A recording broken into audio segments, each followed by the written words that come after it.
Hello everybody, welcome back. In this short video, I shall discuss some common mistakes and common problems that students seem to be facing when they are building the Snake game. Snake game, recall, is part of our Scratch programming curriculum. Um, so I was looking through a number of projects and I saw a common thread of mistakes that a number of students have made. So I thought it would be useful for everybody if I could put them together and you could refer to this, right? So let's just recall what is a snake game, right? It's a very beautiful, very elegant game. There's a snake head which is moving around, and when it touches the apple, it basically goes and extends a tail, right? So a lot of you are facing this issue that either the snake is somehow having a jerky movement, or the clone is forming, which is the snake body, but the clone is not getting attached to the right place, right? So what are the reasons that this could be happening? Okay, so let's look at them one by one. The first and foremost reason, which is little, I think more of a careless mistake, is a mistake in forming these lists, which are the x positions and y positions. Remember, these are the backbone for this game because everything hinges on these lists, right? So these lists are important.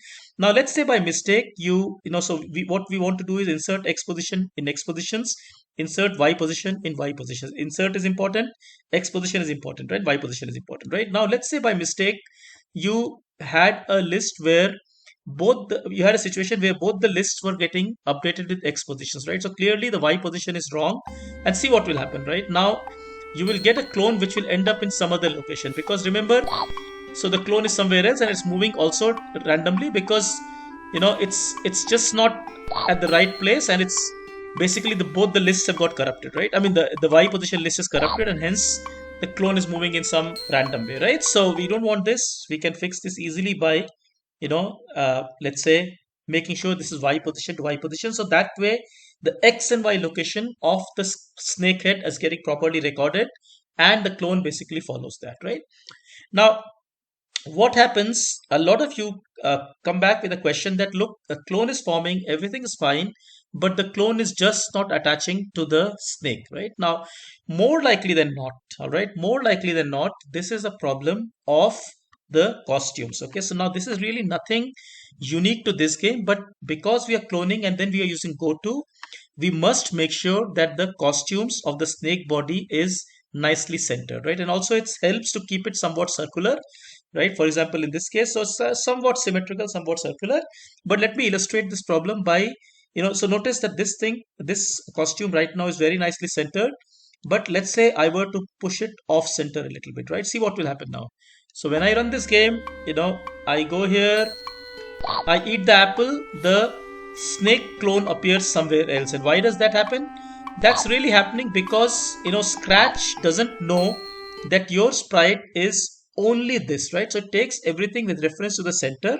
So it thinks that the entire thing is a sprite, right? So it basically places the center, it uses the goto statement for the center, and hence the costume ends up offset from the center, right? So to fix this, look at your costume and just move it to the center, and mostly it should become fine, right? Notice now when I play this, it will be perfectly fine, perfectly sitting on the center, and you notice that the snake costume comes right in that place, right? Now, the what happens if you, let's say, had your snake itself in a off center position? Now, this is also something I've seen students do. Really, should be a little bit careful here, because say the snake is off center, right? The consequences are even more dramatic, because before cloning itself, when we move the snake with an arrow, notice it seems to be jumping in big ways, right? And why is that happening? Because again, the Scratch does not know that your sprite is only limited to this particular drawing, right? So it sees the center, it sees the drawing, it thinks the entire thing is a sprite, right? So it starts rotating, it starts turning with respect to this center point, and hence you see a big jump when you do a turn, right? So notice that even cloning won't work very well with this, and that's because again the center of this whole sprite has become different, right? So this is, in fact, this is nothing new to this particular game. Even when we did the shooting game, right, for example, where we had the cloning bullet going to the shooter, it was important that all the sprites were centered nicely, otherwise this whole thing goes confused, right? So yeah, of course we move this here to the center. Now, one final problem that I've seen, and it has similar symptoms, let's say, is that when the clone is created, right, everything works seems to work fine, but some students seem to be making a mistake, which is basically that instead of using a variable which is local to this snake body sprite, they're using a global variable, probably without realizing, but the consequences are quite dramatic, right? So, this particular thing, remember my snake clone ID is a local variable, right? Which means it's only for the snake body. Let's say I do not use to place this, this clone, I do not use a snake clone ID, but instead I use something called, let's say I'll just create a new variable here. I'll call it, say, make a variable snake ID, and I'll just for the purpose of this video, I will make it available to all the sprites, right? So it's available for all the sprites.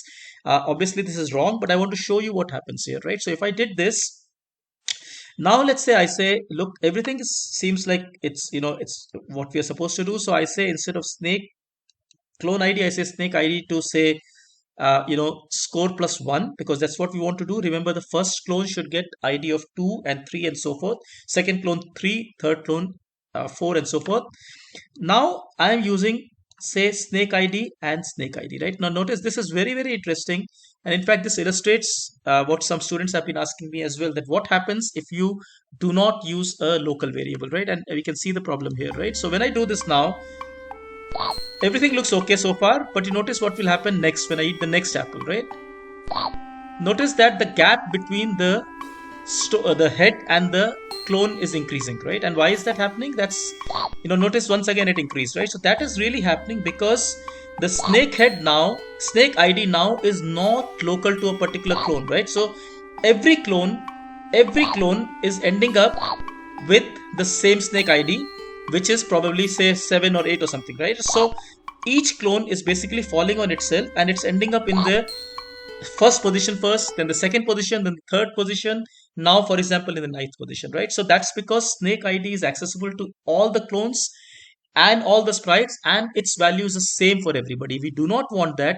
That is why we have a local variable here which is unique to that particular sprite, and hence as a consequence unique to that particular clone as well, right? So we will use, instead of snake ID, we will use snake clone ID, and here also we will use snake clone ID. So what will happen now is that each clone has its own version of this ID, and hence it nicely places itself, right? So clone 1 goes, for example, here, its ID is 2, clone 2, its ID is 3, it goes here, right? So previously when I did not have this, when I had the global variable, or like say a variable for all sprites, and every clone was ending up with the same ID and hence ending up at the same position on top of each other, it looked like there was only one clone and whose distance kept on increasing from this head, right? So I hope this is helpful for you.